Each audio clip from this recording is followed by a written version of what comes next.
அவர் சொல்ல ஆகும், அவர் கட்டளையிட நிற்கும் என்று ஆண்டவர் வாக்குத்தத்தம் பண்ணுகிறார்.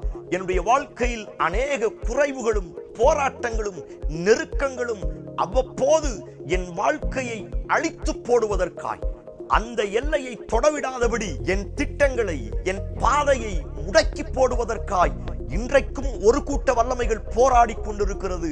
சபையே, நீங்கள் அவைகளுக்கு பயப்பட வேண்டிய அவசியம் கிடையாது.